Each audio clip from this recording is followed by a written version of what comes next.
నమస్తే. నేను మీ శివకృష్ణ బూరాడ.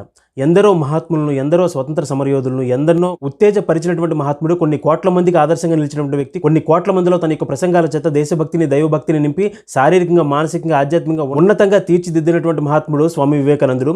ఆయన గురించి మాట్లాడుతూ రవీంద్రనాథ్ ఠాగూర్ గారు ఒక మాట అంటారు, భారతదేశం యొక్క ఔన్నత్యాన్ని గురించి, భారతదేశాన్ని గురించి కనుక తెలుసుకోవాలనుకుంటే స్వామి వివేకానందుని జీవితాన్ని చదివితే సరిపోతుందని చెప్పేసి ఆ మహానుభావుడు చెప్పారు.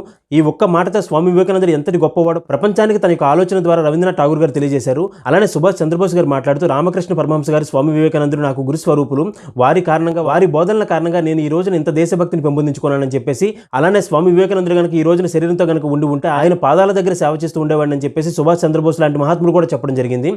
అలానే జాతిపిత అయినటువంటి మహాత్మా గాంధీ గారు మాట్లాడుతూ, స్వామి వివేకానందుని యొక్క ఎన్నో ప్రసంగాలు నాలో దేశభక్తిని నింపాయి, అలానే సమాజ సేవ పట్ల నాలో మరింతగా ఆలోచనలు పెంపొందించాయని చెప్పేసి మహాత్మా గాంధీ గారు చెప్పారు. ఇలా కొన్ని కోట్ల మందికి, మామూలు వ్యక్తులు మొదలుకొని ఎందరినో స్వతంత్ర సమరయోధులు సైతం, ఎందరినో మహాత్ములు సైతం తన యొక్క ప్రసంగాల ద్వారా ఉత్తేజపరిచి, కుల మత ప్రాంతాలకు అతీతంగా అందరూ కూడా సోదర భావంతో మెలగమని చెప్పి ప్రపంచానికి శాంతి బోధ చేసి, విశ్వానికి విశ్వ గురువుగా నిలిచి భారతదేశం యొక్క కీర్తిని ప్రపంచం నలుమూలలా కూడా మరోసారి వ్యాప్తి చెందించినటువంటి మహనీయుడు స్వామి వివేకానందుడు. అటువంటి మహాత్ముని యొక్క జీవితాలను మనం ఆదర్శంగా తీసుకొని పిల్లలకు తెలియజేస్తూ మంచి సమాజాన్ని తీర్చిదిద్దాం.